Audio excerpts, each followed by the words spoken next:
Vamos lá então para o assunto político que está movimentando a pauta lá em Brasília. Vamos falar do senador Marcos Duval, do Podemos, do Espírito Santo, que essa semana chegou a acusar o ex-presidente Jair Bolsonaro e também o ex-deputado federal Daniel Silveira de organizarem uma reunião que teria acontecido no dia 9 de dezembro para propor uma espécie de plano de golpe de Estado. Marcos Duval relatou nas suas redes sociais que presenciou um diálogo pelo então presidente Jair Bolsonaro, logo depois das eleições de outubro, com o Daniel Silveira, com essa proposta aí, em que eles pediam o envolvimento dele. Para fazer o quê? Não desmobilizar os acampamentos golpistas e, enquanto isso, pediram para que o senador gravasse, sem autorização, claro, uma conversa com Alexandre de Moraes para tentar pegar aí alguma fala que pudesse comprometer o ministro que também preside o Tribunal Superior Eleitoral. Eles estavam tentando aí alguma fala que mostrasse, por exemplo, parcialidade na condução das eleições que aconteceram no ano passado.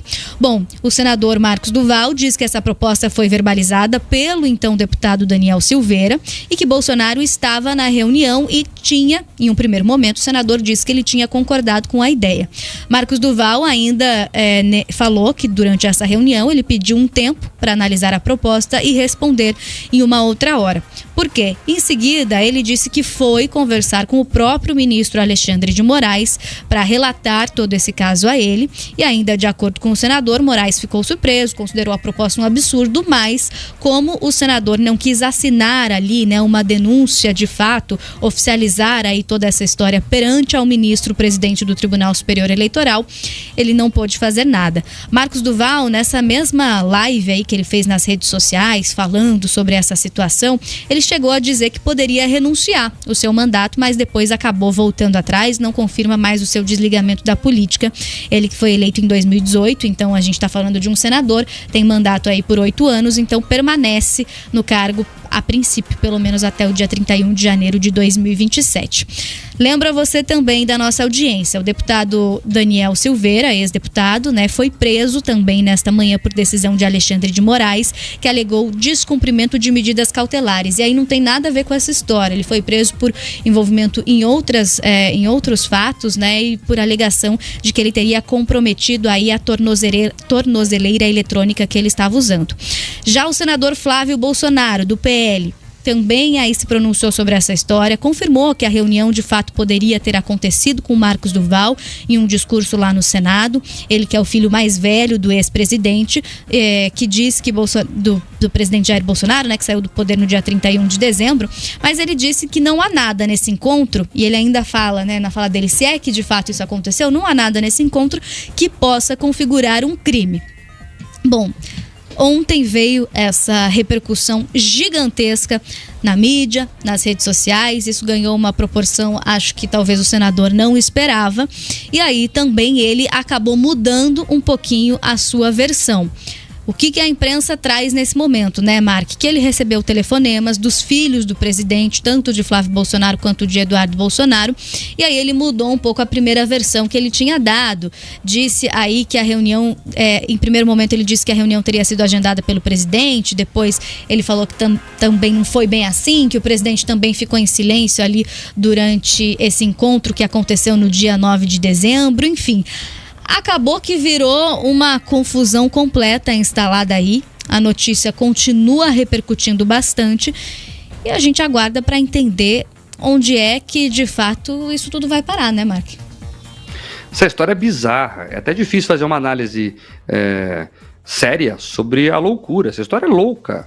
Coisa de gente maluca, Você tem um senador da República que, visivelmente transtornado, faz uma live durante a madrugada, Manu, e fala um monte de coisa. Entre esse monte de coisa, ele disse lá com letras garrafais, com um bom português: olha, eu fui coagido pelo presidente Bolsonaro a dar um golpe. Ele disse isso.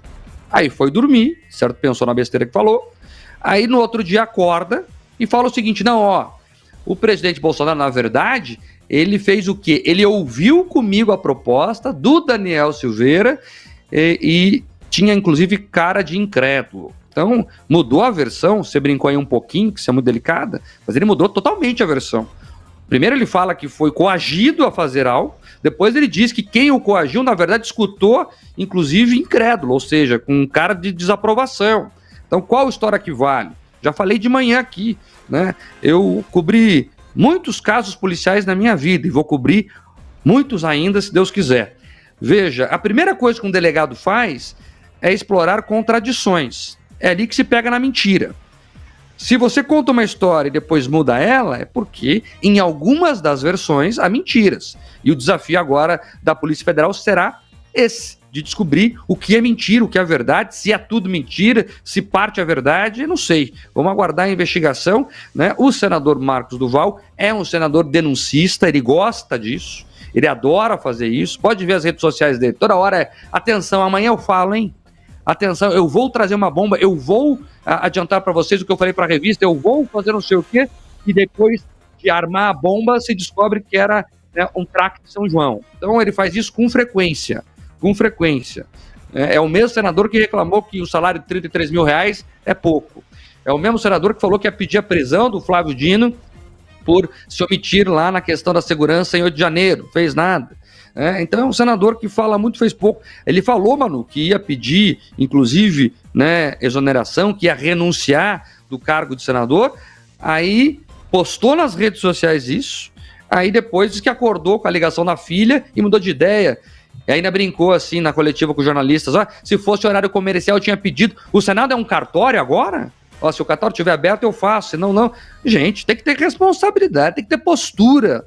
O Senado é uma casa que tem que ser respeitada. Lugar de Rui Barbosa, local de grandes nomes da história do país. Agora um desqualificado como esse senhor aí, e falo isso com base nos últimos acontecimentos que ele protagonizou, querer representar uma casa tão importante como o Senado é lamentável.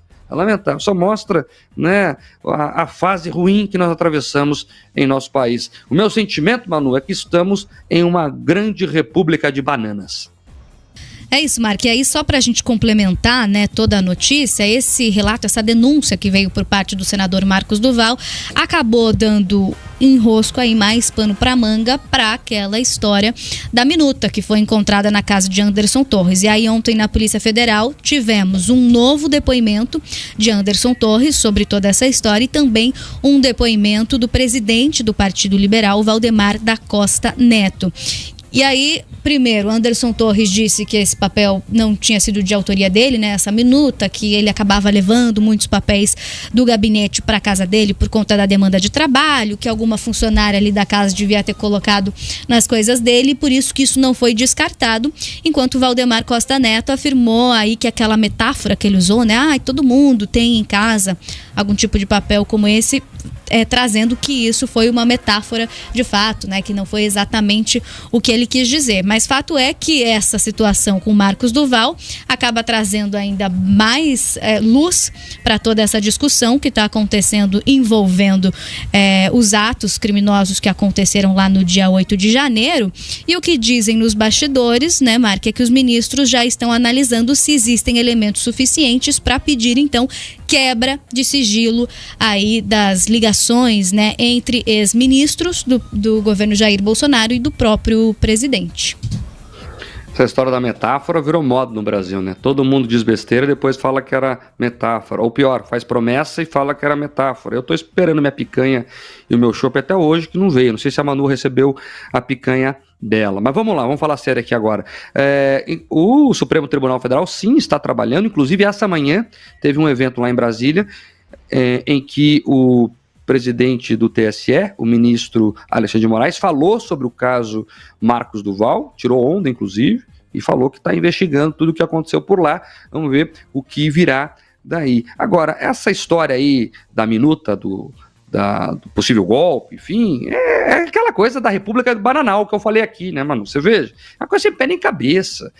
O Brasil é surreal. Daí as pessoas querem dar golpe de Estado, invadindo e quebrando os prédios públicos em um domingo, durante o recesso. Não tinha ninguém lá, Manu. Você vai dar golpe em quem? Se as pessoas que você tem que, em tese, tirar do poder, nem lá estão, né? Essa gente tem que ser presa, gente burra, tem que ser presa. tem que ser presa. Aí o outro faz uma minuta que estava lá guardada, né? Então, preservou provas contra ele mesmo, um homem que foi ministro de Estado, né? Que foi, né, ministro da Justiça, inclusive, preservou prova contra ele, é meio incompreensível. Agora, essa história aí, o Marcos Duval disse que o Daniel Silveira, mano, mandou por WhatsApp o que ele tinha que fazer. Eles estavam armando um golpe por WhatsApp. Desculpa rir aqui, mas é muito engraçado, é uma comédia. É um bando de habiloides, entendeu? Que estão tentando ali fazer alguma coisa. É por isso que essas pessoas, mano, têm que ser identificadas e punidas dentro de suas responsabilidades. É preciso separar o joio do trigo, porque aí o que parte da imprensa faz é tratar a oposição séria como esses imbecis. Imbecil é imbecil, em todo lugar tem. Você tem que identificar e preservá-los ali em um canto para que eles não façam mais confusões. Agora tem gente séria que quer fazer o debate sério, porque o Brasil tem problemas graves, o atual governo tem deficiências graves, sobretudo na área econômica. Nós vamos debater daqui para frente uma reforma tributária, nós temos que debater o tamanho do Estado, e tudo isso está ficando para segundo plano por causa dessas coisas aí, desses espetáculos mambembes que essa gente faz. Então temos que deixar para lá isso aí, investigar, eu quero dizer, né? Mas o debate público tem que focar no que é importante, né? E esse pessoal aí que seja investigado e punido de acordo com as suas responsabilidades, viu? A questão da minuta lá, que investiguem, ele que explique quem escreveu, por que escreveu. Agora ele falou que não lembra quem escreveu, que perdeu o celular nos Estados Unidos. A história vai ficando estranha, né? E tem que ser criticada mesmo. Mas veja, para um golpe acontecer com aquela minuta, primeiro, ela teria que ser assinada, coisa que não estava. Segundo, o próximo passo seria o Congresso Nacional aprovar o que está ali. E eu creio que o Congresso não faria isso, não compactuaria com esse absurdo. Então, assim, também tem que ter calma, entendeu? É coisa de aloprado. Tem que tratar isso como coisa de aloprado e eles que paguem pelos seus erros. Mas reforço, o debate público tem que centrar no que é importante para o país. E não é nisso.